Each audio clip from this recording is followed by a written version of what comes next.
Welcome back to another reading and correcting with me, Kindar, the Tiger Writes, and Ty, the Tiger Supervisor. These are where I read a chapter from one of my stories and correct it as I go. If you want to listen to these live, it's every Tuesday morning, 8 a.m. Eastern Time on Twitch and YouTube. And if you are looking to support me, that is on my Patreon. Today we are doing chapter 87 of The World Which Is. When I walk out of that fucking dungeon, all I want to do is crash. I remind myself Brandon is still in danger to push through that. Then I remember it's 3 days to Louisville and figure he can last a day or a week. I'm going to spend unconscious.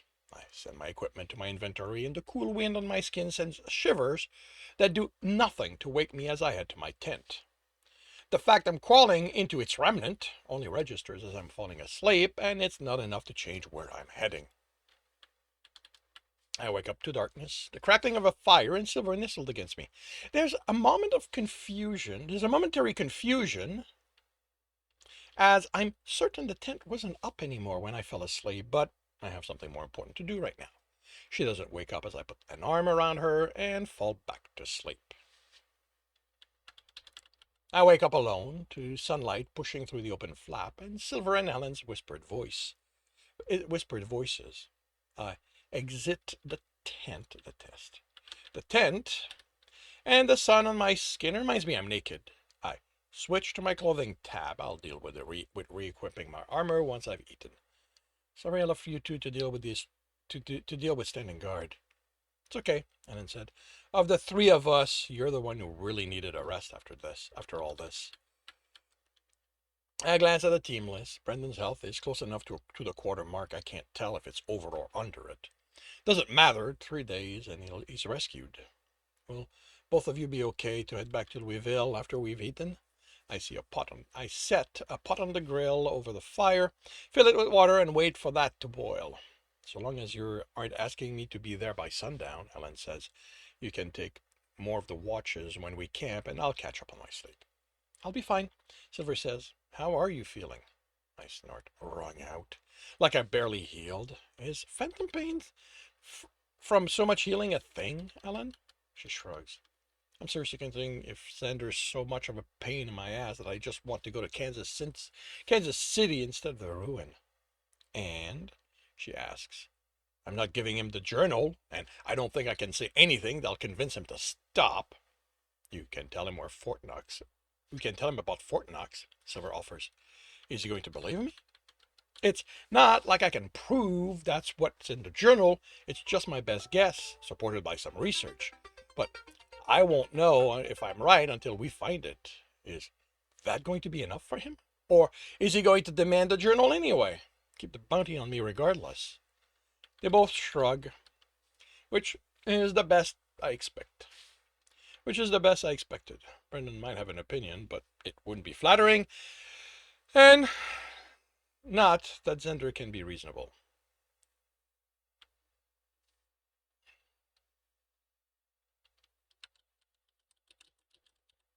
And not a statement that Xander can be reasonable. How are both of you feeling? This wasn't easy on either of you any more than on me. Helen snorts. I'm not the one still feeling pain from all those nearly dying you did. I'm tired and I think I have mana burn. Silver stares at her. But we're alive. We've got what we came for, so I'm fine. Is mana burn a thing? Helen chuckled. Oh, it is. You might not remember, but you suffered one full force that first time you played that fire explosion song. Nearly drained you to death. It's what I was. It's why.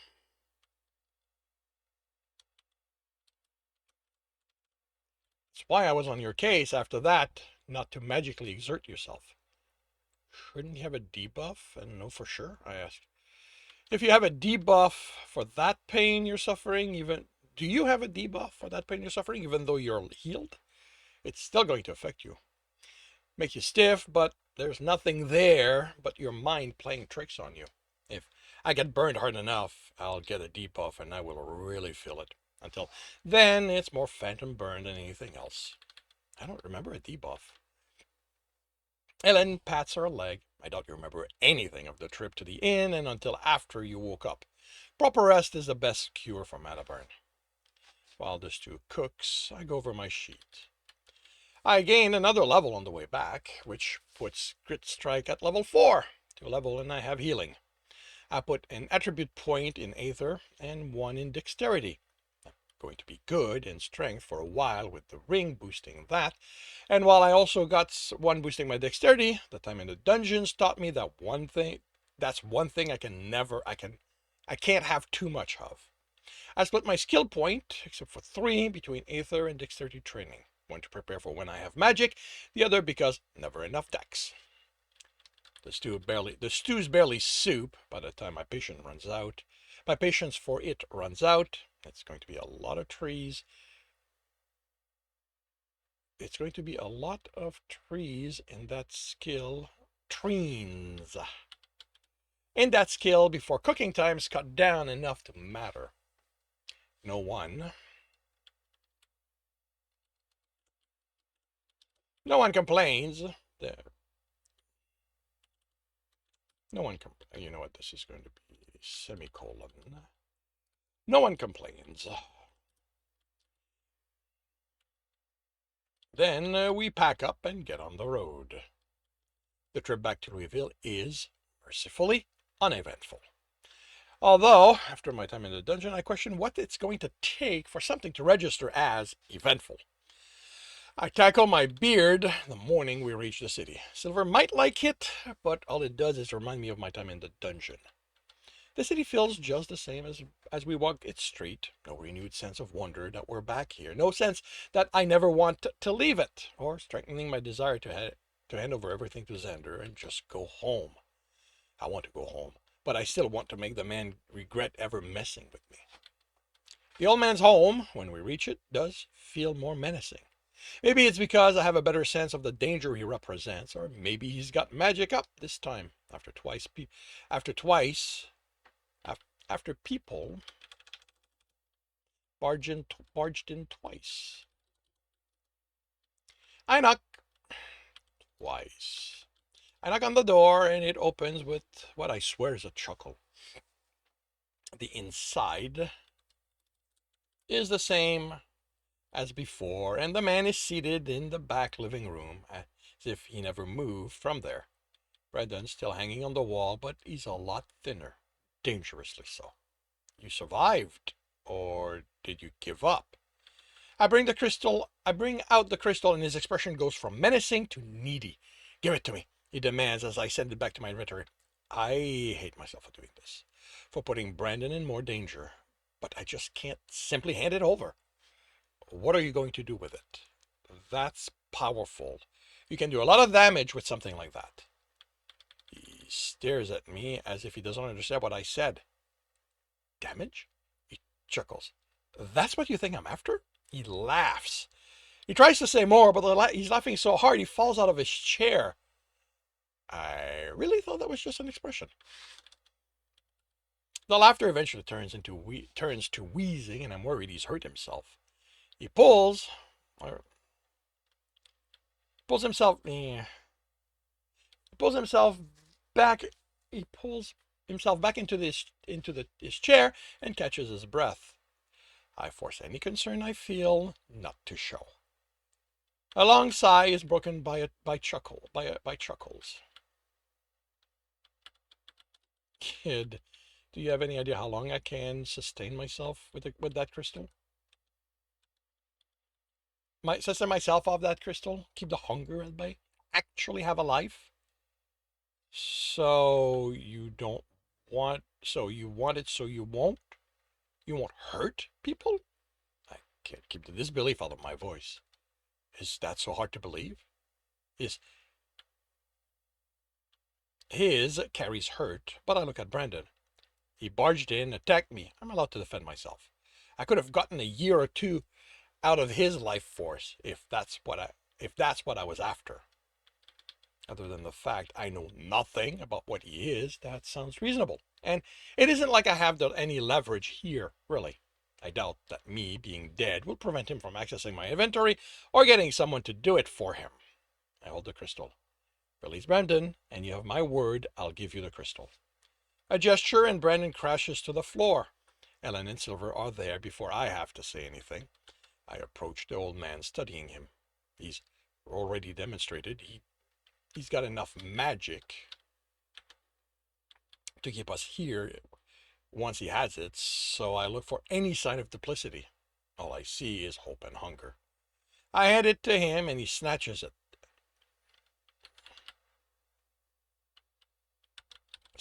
Holding it against his chest. Thank you.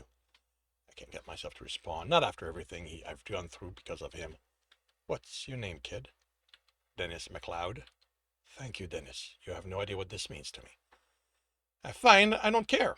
Too tired or too tainted by the pain of the dungeon for his gratitude to mean anything, I can't tell. I take Brandon from Ellen's arm, and as soon as we're out of the house, she runs off asking for the closest healer. When she gets an answer, we can't move fast enough for her. The healer is an old woman, which is good. I'm not sure I'm going to be able to trust old man for a while. And she looks horrified at the state Brandon's in. Ellen won't have anything of her constant warning that she might not be able to help him, that there are limits. I leave because I can't take the idea that after everything I've gone through, he might still not make it. I don't know if Silver stayed or went her way. I just know she's not with me when I reach Sam's inn. Sam's the only one who reacts to my arrival. A broad wave of greetings and a smile that falters before I reach the bar. Brendan? He asks, worried. At a healer. That's all I can get out. That's all I can get out about. Yeah, that's all I can get out.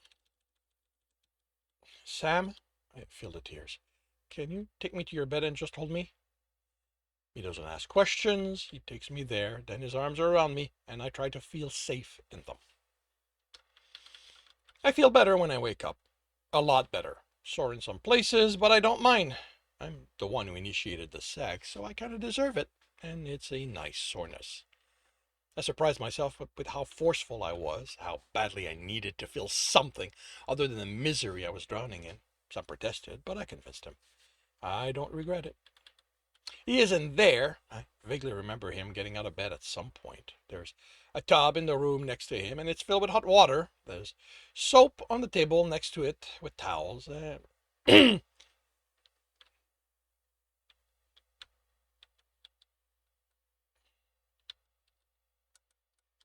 That's as much of a help yourself sign as I need.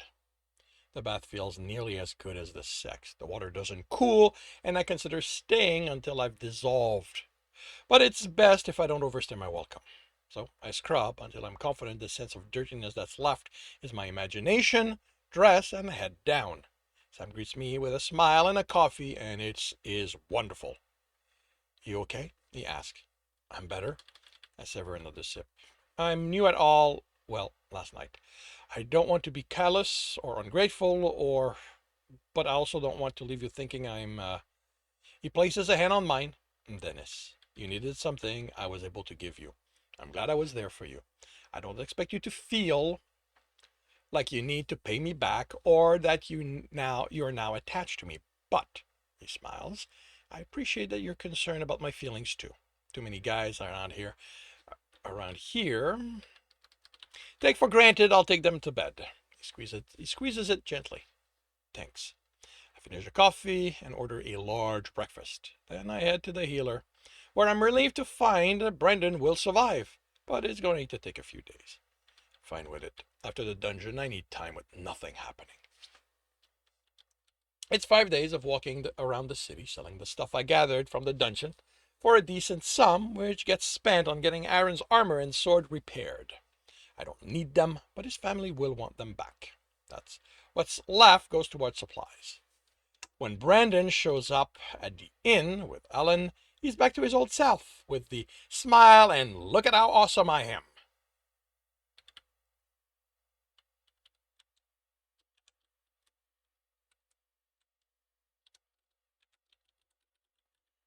Expression.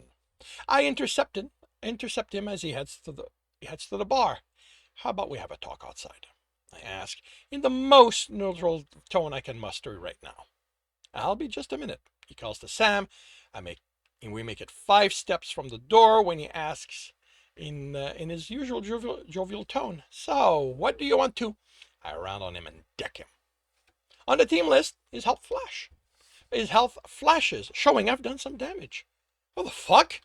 He rubs his jaw. Since when do you pack that kind of punch? Stay down, I order when he puts a hand under him. He does. He looks more like he's humoring me than cowed, but he stays there as I crouch next to him. Let me make something perfectly clear, Brendan. If you ever pull something like this again, if you even get in trouble and don't call for help, I'm leaving you there. As your friend, I'm telling you, get over whatever this self-destructive streak of yours you have is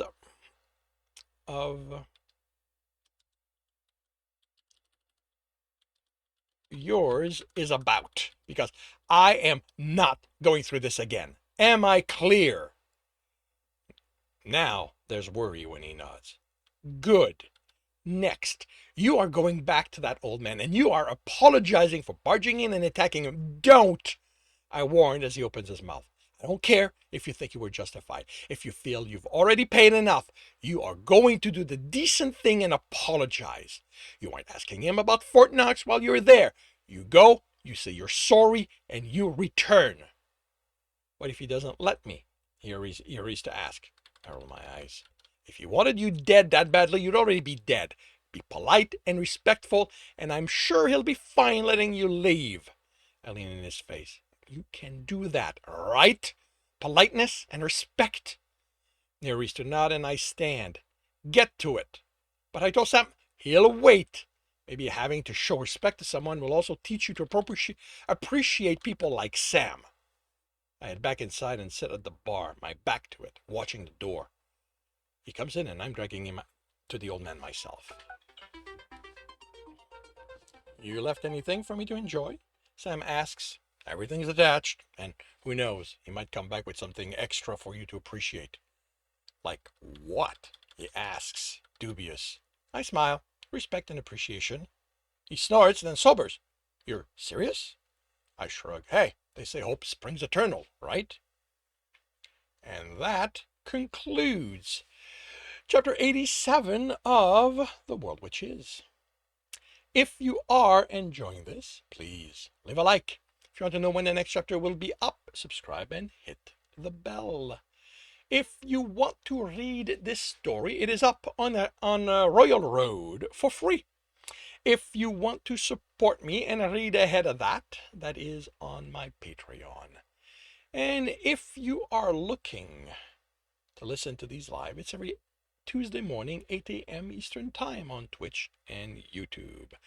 Links are in the notes, and with that, I shall wish you a good day.